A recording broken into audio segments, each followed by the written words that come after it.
It seems like for the last few decades, the world has tried to remove the word sin for how we talk about the human condition. It's been replaced with a dysfunction, or a trauma response, or unhealthy patterns. And these things are real. I don't want to pretend like they're not. And I don't want to dismiss psychology. And I'm not saying that therapy is wrong or that people aren't shaped by the situations and the histories of their life. But you can't forgive something that was never wrong. You can't forgive a debt that doesn't exist. You can't rescue someone from a problem that they don't have. You can't forgive a dysfunction. You can't pardon an unhealthy pattern.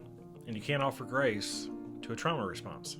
And if you remove sin, you don't have a kinder, gentler Christianity. You have a Christianity that has no mechanism for forgiveness, no cross that means anything, no grace that costs anything, and no gospel.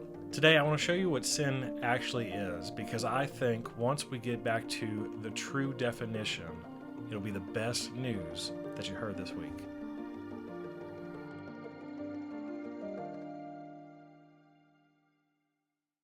Sin has largely disappeared from the vocabulary of how we describe human wrongdoing. This has happened both in secular culture and sadly, it's in the church as well. It's been replaced with vocabulary that's used in psychology and therapy. And I want to say this before I go any further because I'm not against psychology and I'm not against therapy. I think that it has helped a tremendous amount of people, and sometimes the church hasn't done the best job of actually helping people and has caused damage by treating it as mental health instead of spiritual health.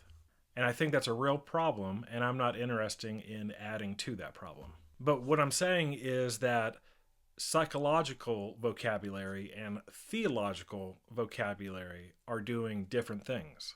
I'm saying that they're not interchangeable words, and when you try to replace one with the other, you don't get the full effect. And here's some of the exchange that happens. Sin is replaced with a dysfunction or an unhealthy pattern, unmet needs or trauma responses or issues. And I have issues. We all have issues. But here's the thing, all of those descriptions might be accurate. They might be accurate at the level of what they're trying to describe. And trauma might be real and formative and worth assessing. And all of those words are describing something from the outside. They're explaining a behavior, but they're not making a moral claim about it. The word sin is a moral claim. That's the whole point. That's what it's doing that the other words aren't doing. And explaining a behavior and having a moral claim makes all the difference. So let me explain what sin actually means, because I think most people, even Christians, are working with an incomplete picture. Most people understand sin to mean rule breaking. You did something wrong. You didn't do something that was on the list. And I think the list is around here somewhere. I've got it. You violated the list. God is angry. You need to get right with the list. And that's not exactly wrong, but that's not the full picture of what sin is. That's not the deepest account of sin. And if you try to build Christianity off of that definition, you've fallen short of what it truly means to be a Christian. It's a smaller and more unpleasant version of Christianity. It's a version of Christianity where this person says, well, I haven't done that many things on the list. I must be a pretty good person. But the fuller biblical view of what sin is that it's relational instead of legal. And sin's not necessarily about violating a code. It's more about a fracture in a relationship and a breach between a human creature and the God that created them. And the Hebrew definition of sin is about missing a mark, not quite hitting the target. And that right there is not a list. It is missing the target of the image of the God that created you. The relational and the vocational reason that you and I were created. Sin is the falling short of what we were created to be. The missing of the mark, not the violation of the code. And so I want to go over to the book of Genesis, chapter 3, and look exactly what this missing of the mark, this sin, actually looks like. And in the average telling, Adam and Eve ate some fruit, they missed the mark, they were kicked out, end of story. But let's look at what the temptation actually is. And the serpent said unto the woman, Ye shall not surely die. For God doth know that in the day that ye eat thereof, then your eyes shall be open, and ye shall be as gods, knowing good and evil. So do you see what's being offered there? Not power, not status. They weren't being offered pleasure. What was being offered was the right to know good and evil for themselves. The right to determine reality on their own terms. The right to determine what is right and wrong without any other references but themselves.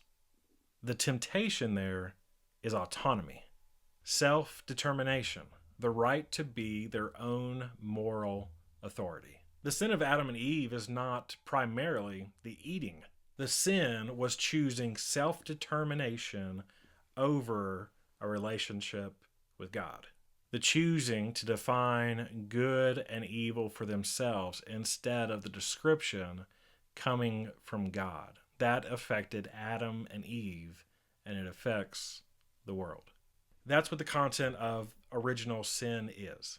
Human beings deciding to be the measurement of all things. Now look at the consequences. And the eyes of them both were opened, and they knew that they were naked. And they sewed fig leaves together and made themselves aprons. And they heard the voice of the Lord walking in the garden in the cool of the day. And Adam and his wife hid themselves from the presence of the Lord God amongst the trees of the garden. They got exactly what they asked for. Their eyes were opened and they knew. And the first thing that they did was hide. And this is the first consequence of sin in the Bible. Not a thunderbolt coming down from heaven, not a flood that takes over the earth, but a fracture in a relationship. The people who were made for an unhindered relationship and walk with God hear him coming, and they hide in the woods. And then God asked this question. And the Lord called unto Adam and said unto him, Where art thou? Now, I've already talked about this previously, but this is an invitation ask of God. He is looking to restore Adam and Eve. And the whole rest of the Bible from this point is this restoration process of that first sin. Now, I want to say something about the scope of this, because the doctrine of sin has been misused some. You are a sinner. You specifically, your behavior, your specific failures. And while that might be true, that's not the primary doctrine or focus of Scripture. The primary movement is universal. Sin is a condition of the human species as a whole. And Paul, over in Romans 3, he is not making a general when he talks about sin. He says, For all have sinned and are fallen short of the glory of God. And what he says, he means all, everybody. We're not divided on some Richter scale of who's worse than others. Everyone has sinned. Everyone has missed the mark, have fallen short, and have had a rupture in the relationship with God.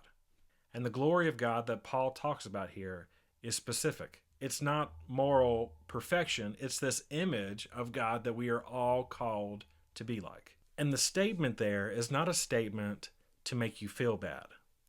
It's a diagnosis. It is a diagnosis of a condition. And you cannot treat a condition until you fully describe what's wrong. And this description of sin is what makes Christianity so real to me. The Bible does not try to flatter you. It tells you exactly who you are. And it reminds me of the story of King Lear by William Shakespeare.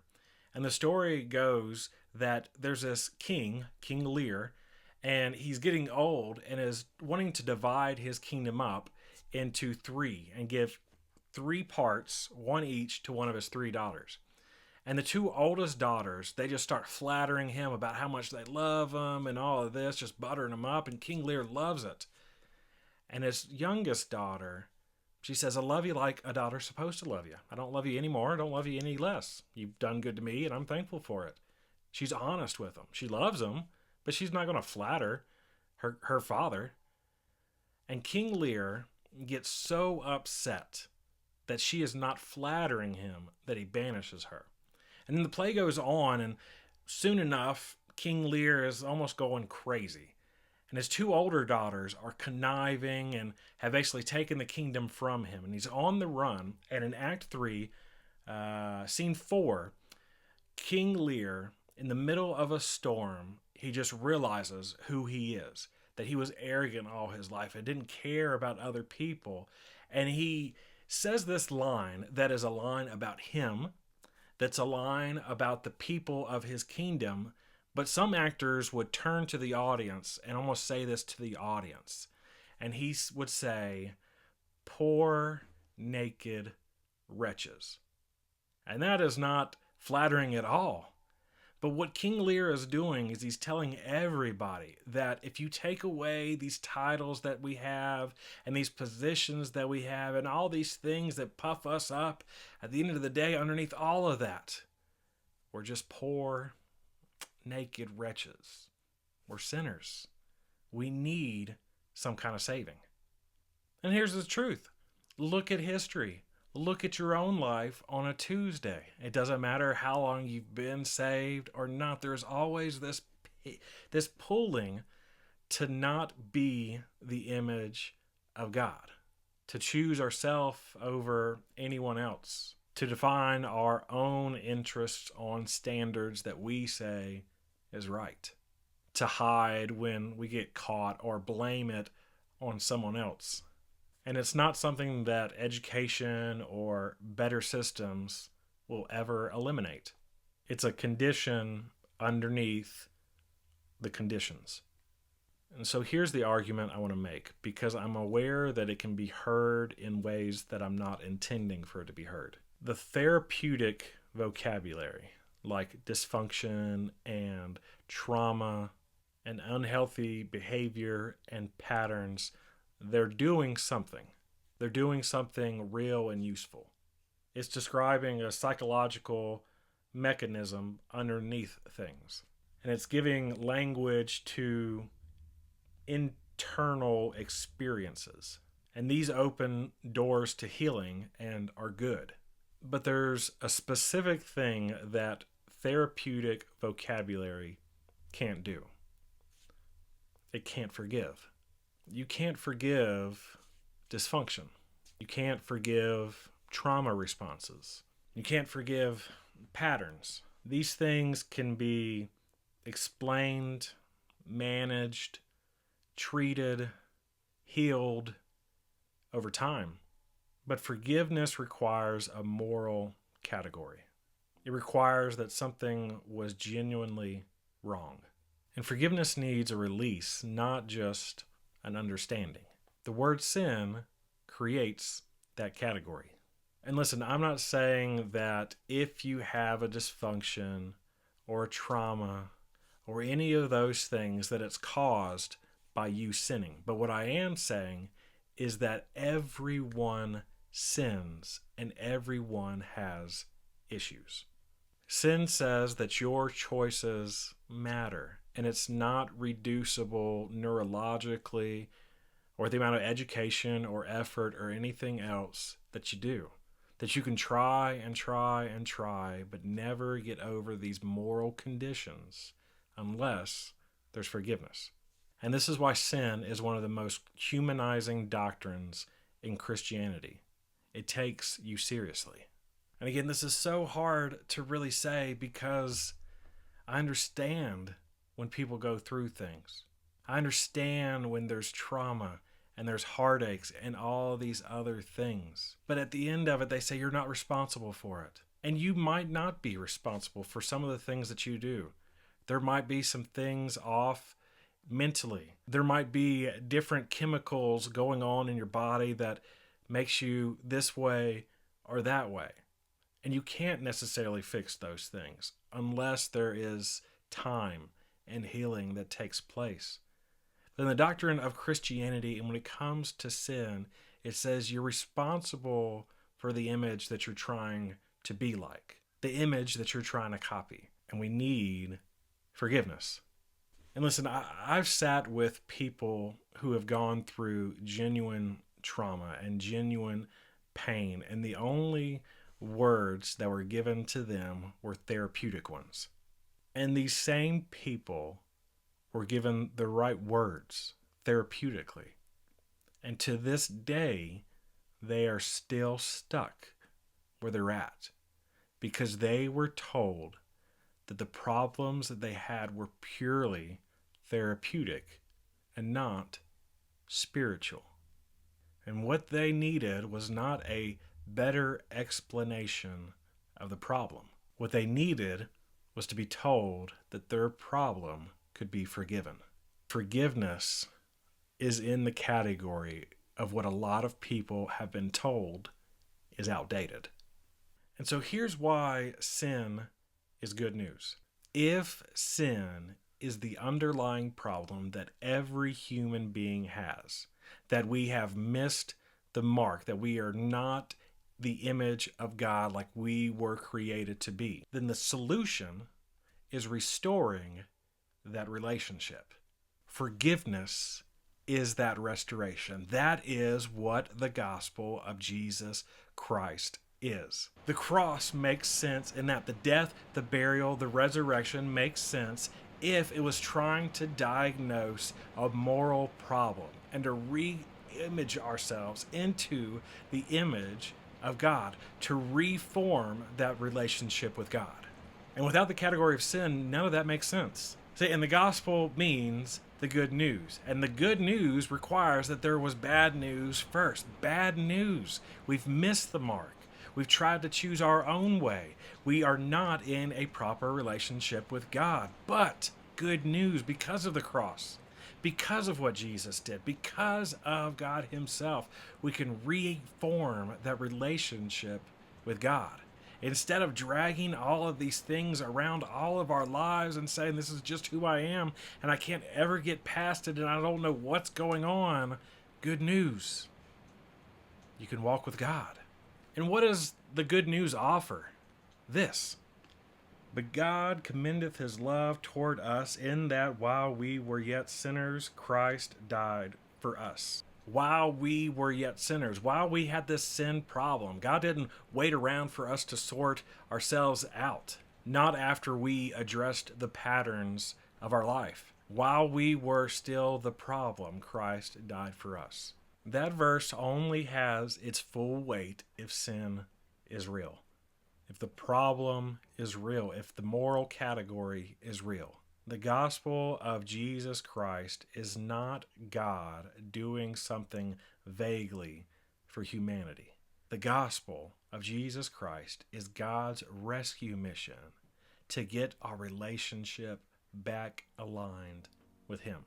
So I want to say this, that someone who only understands themselves through a pattern of their dysfunction or their histories or anything like that is in a loop. The explanation of what's going on keeps improving, but the diagnosis never changes.